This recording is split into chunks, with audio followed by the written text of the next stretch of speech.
L'Organisation pour la mise en valeur du fleuve Sénégal est une réponse à cette exigence pour les États africains de se rassembler autour d'un bassin transfrontalier qui recèle d'immenses potentialités.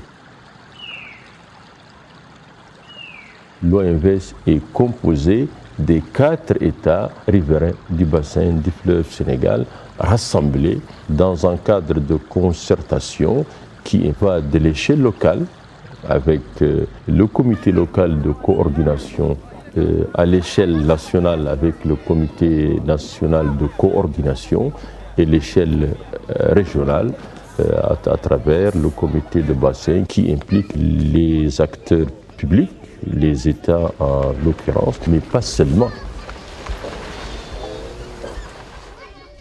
Cette vision de valorisation des ressources du bassin du fleuve Sénégal sur le long terme est consignée dans un cadre qu'on appelle le SDAGE, le schéma directeur d'aménagement et de gestion des eaux du fleuve Sénégal. Et la force est que l'OMVS est aujourd'hui porté par les acteurs du bassin, bien au-delà des politiques et des États.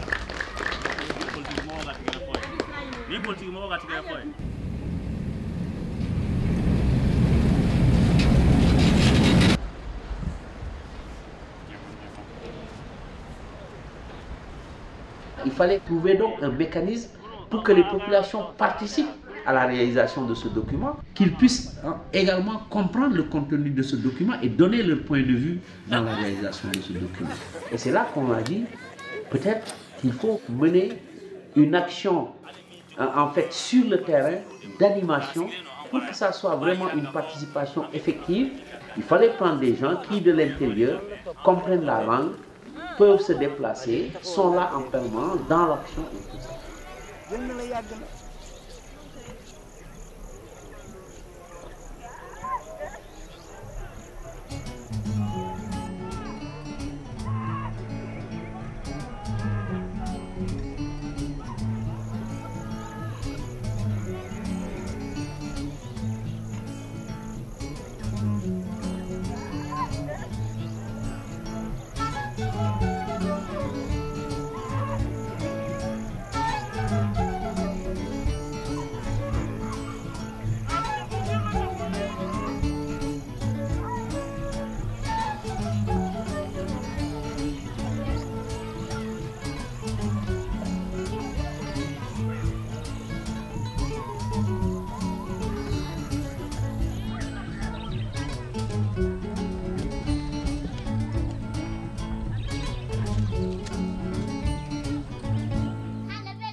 On est né au bord du fleuve.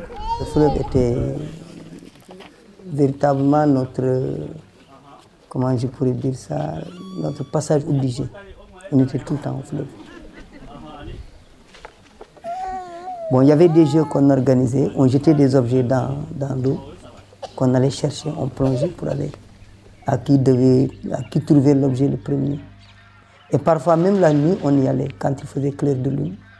On y allait également pour causer. Le bord du fleuve était notre jardin c'est là où on se promenait.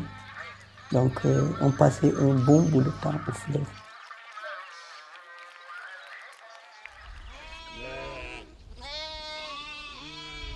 Auparavant, on avait des lions ici. La nuit, les lions rugissaient de partout, des hyènes qui criaient, des loups, des phacochères. Au fleuve, il y avait des caïmans, il y avait des hippopotames. Pour se déplacer d'un village à un village, il faut être nombreux. Parce qu'il y avait les fauves là qui étaient là et qui pouvaient même attaquer n'importe qui.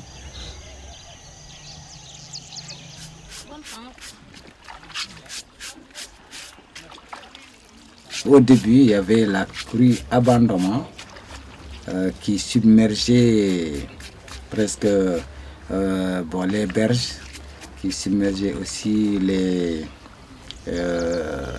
parties cultivables en sorgho, c'est-à-dire des cuvettes qui remplissaient des marigots. Il ne restait que des villages en forme d'îlots.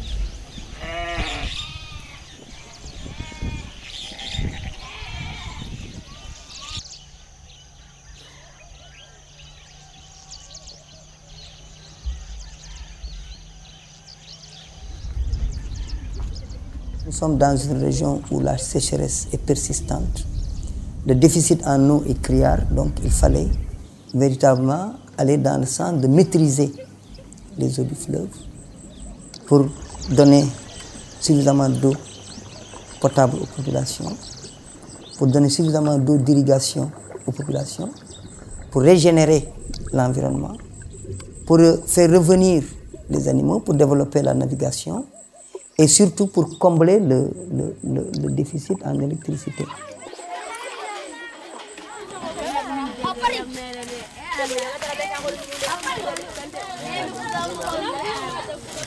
Souvent dans certains villages, il faut voir, les femmes se réveillent à 5 h du matin pour aller chercher de l'eau. Il y a une femme même qui m'a dit, vraiment nous sommes gênés ici, à 5 h du matin, on se réveille, et on n'a même pas le temps de causer avec nos maris. À 5 h du matin, nous on est déjà à la pompe en train de chercher de l'eau. Je dis à 5 h pile, tu es là, tu fais la queue, 6 h, arrivé à toi, mais on dit que la pompe est tombée en panne. Tu vois, il y a tout ça. Il y a tout ça. Ouais.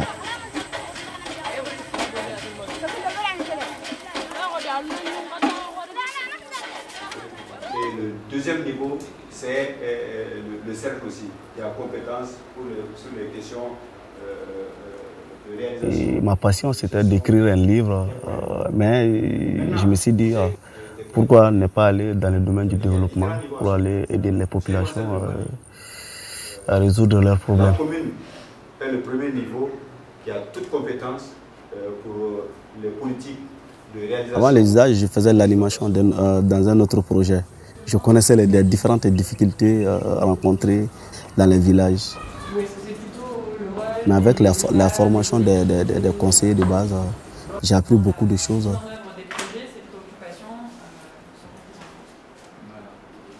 Ok. Très bien. Donc,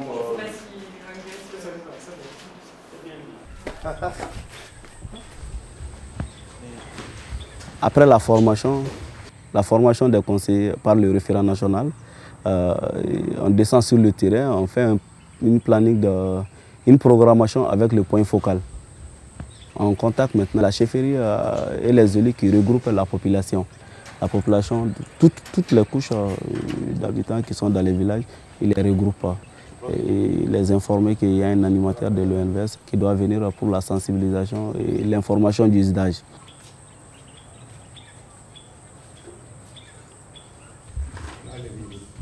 Voilà. Imagine. Allez, imagine ça. Drapeau le Mali, le Sénégal, la Guinée et la Mauritanie.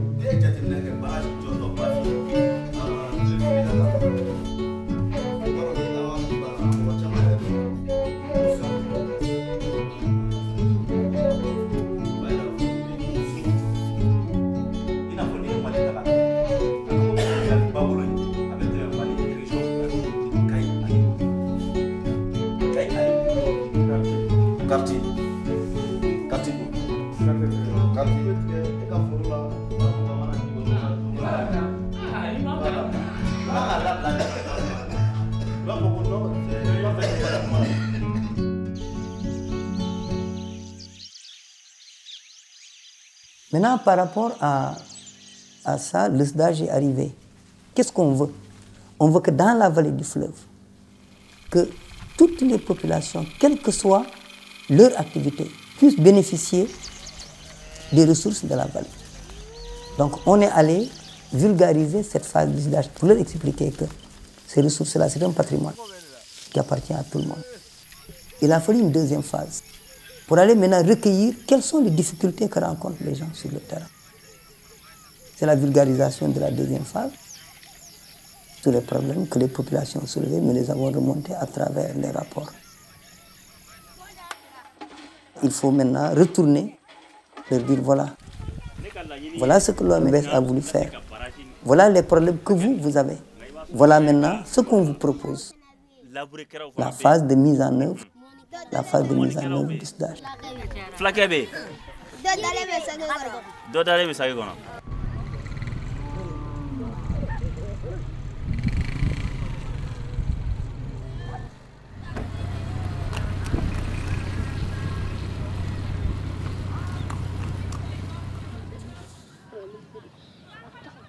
Parfois, pour une activité, vous vous déplacez 3 fois.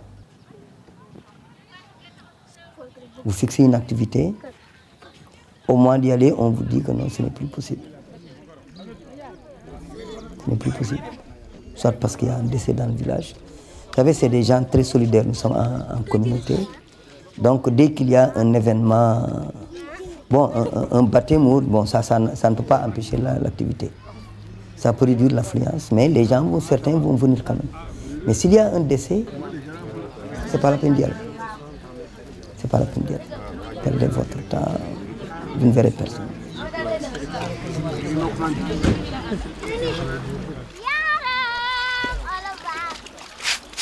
Pendant l'hivernage, vous avez un choix, soit ne pas y aller, ou bien peut-être d'y aller en prenant le risque de vous dire que bon, je vais, mais je peux ne pas revenir aujourd'hui. Parce que si la pluie vous surprend, vous ne pouvez plus sortir la moto. Vous êtes obligé de la laisser là. Et li tax ma jóg et waxoon naa leen ko ci yàlla passé moo di ñii ñooy ñi nga xam ne ñoo ŋànk mbir mi muy waa OMVS damay fàttali rek ndax loolu jàppoon ngeen ko ba pare te xëy na enseignant yi fii soogaa ñëw xëy na rek waxtaan yi fekk woon mais kon daal di ko ci jàppee ñoom ni OMVS kat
l'association des femmes cultivateurs, les paysans.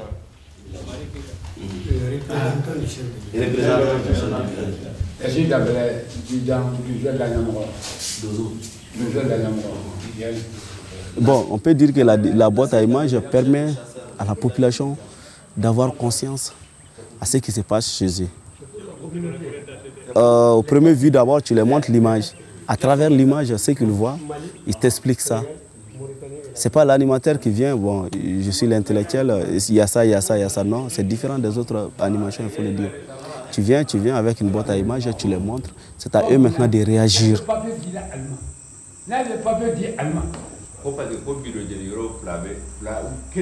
Je ne pars pas dans les villages pour faire la réunion et puis repartir, quoi, non. Si je viens le soir. Je cause avec la chefferie, la mairie, je dors. Si tu dors, ils vont dire que voilà, tu as apporté une considération pour eux. Pendant la nuit, il y a des jeunes qui viennent, faire du thé. Les jeunes filles arrivent. Voilà. Et dès là-bas, les stages commencent. Hein. En causant même avec eux, ils vont avoir confiance en toi. Au début, c'est le mot qui disait « Ah, il y a encore un projet ». Les gens de développement, ils viennent ici chaque fois, on ne voit pas de réalisation. C'est toujours comme ça. Mais vraiment, à la fin de la séance, là, ils disent vraiment, ça, on dirait qu'ils ont fait la photographie de chez nous, quoi. Ils disent que non, nous, on se voit dans ce truc-là. On dirait qu'ils ont fait la photographie de chez nous. À la fin de la séance, je peux dire que ces différentes populations, ils sont très contentes.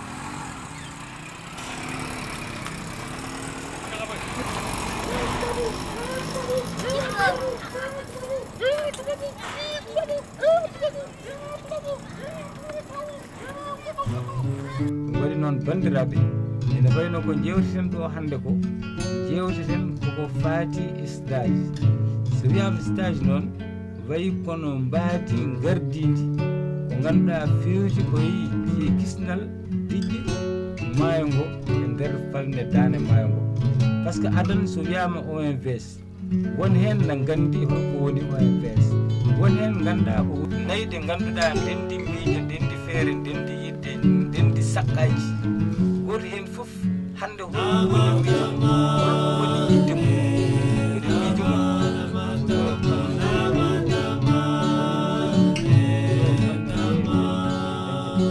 mum kono ko wone ndiyam tan beldam ɗam ko 1% tan mana yimɓeɓe mana jarata aduna o fof ko ɗum ren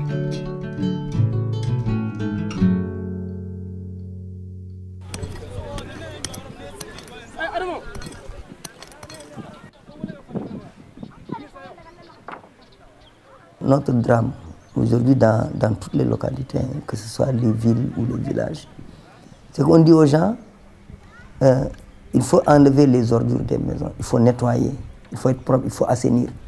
Alors qu'est-ce que font les gens? Ils ramassent leurs ordures, ils les sortent de la maison. Le fleuve est l'endroit, la berge du fleuve est l'endroit le mieux indiqué pour ça. J'ai dit, vous regardez ça, qui a mis ça ici? On me dit, ah, c'est nous. J'ai dit, mais ça, c'est pas bon. C'est des ordures, c'est des choses que vous n'aimez pas laisser à la maison. Et vous les jetez dans l'eau dans laquelle vous allez pêcher, parce que c'est un quartier de pêcheurs. Vous allez pêcher après dans cette eau-là. Mais les poissons là sont en train de nager et de consommer cette eau-là qui n'est pas propre. Donc vous risquez de rendre les poissons malades. Et vous allez les pêcher pour les consommer. Donc vous allez manger de la viande malade. Donc vous risquez de vous contaminer. Ah, on n'avait pas pensé à ça.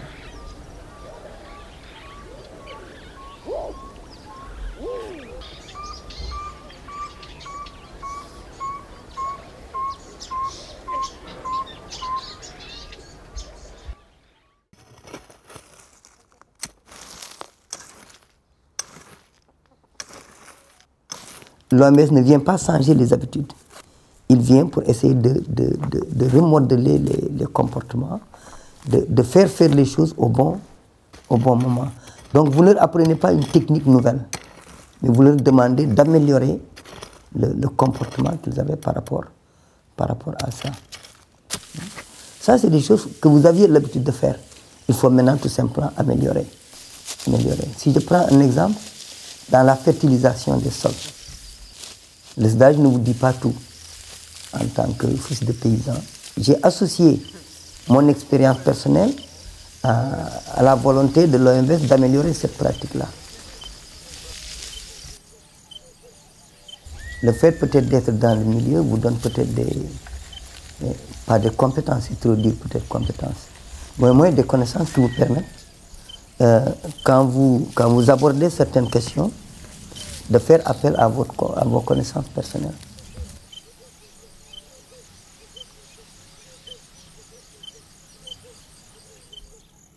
Mais avec la rareté des pluies, donc le bateau n'arrive plus à naviguer sur le fleuve. Mais on nous a promis qu'avec l'OMVS... Vraiment, la population, on les informe et de retour, ils nous informent de certaines choses dont les animateurs n'avaient même pas connaissance de ces différentes choses-là. Si ces villageois font des recommandations, on doit les prendre en compte. C'est certaines revendications, on les fait monter, on les voit ça sur la deuxième boîte à images. Ça veut dire que les informations montent en quelque sorte. Elles montent aussi de l'OMVS.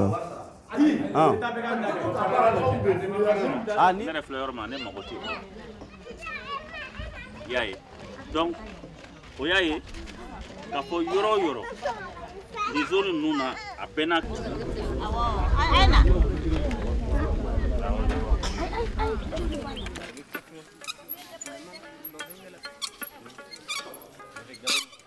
les animateurs ont un rôle extrêmement important à jouer dans la prise de conscience de ces gens-là.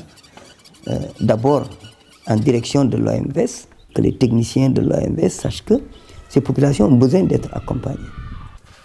Mais que ces populations sachent que ce que les animateurs disent, c'est des besoins à eux, des besoins exprimés par les populations.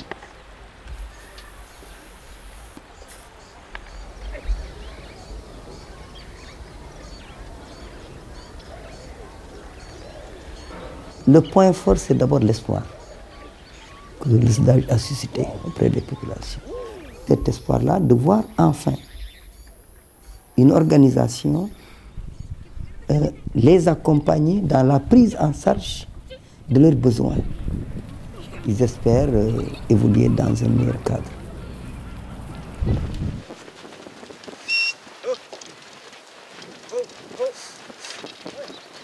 L'autre point fort, c'est peut-être, comme vous dites, le dialogue qui fait qu'aujourd'hui, les gens connaissent mieux l'OMVS.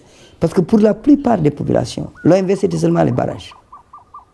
Aujourd'hui, l'OMVS a prouvé qu'elle s'occupe de barrages, mais qu'elle s'occupe de terre, qu'elle s'occupe d'eau, qu'elle s'occupe d'environnement. Et maintenant, à travers les missions qui arrivent, vous êtes allé hier, on a dit, bon, c'est l'OMVS qui vient filmer. Mais ils sont encore, ils se disent, bon, l'OMVS se rapproche encore davantage de nous. Et ça leur permet de croire davantage au projet qui est en train d'être déroulé.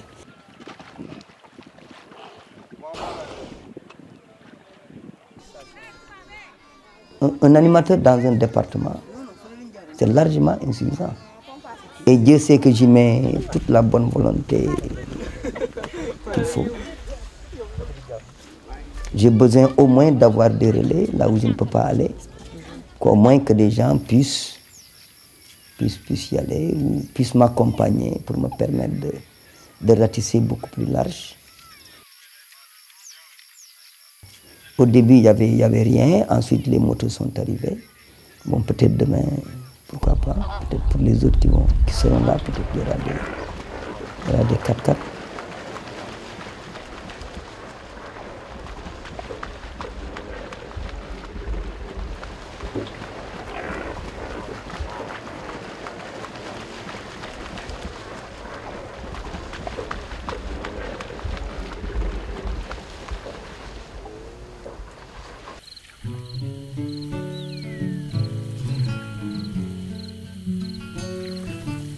Le Mali, le Sénégal, la Mauritanie, la Guinée, qui ont alors quelque chose de commun, qui est alors cette organisation de mise en valeur du fleuve Sénégal, battent le même cœur.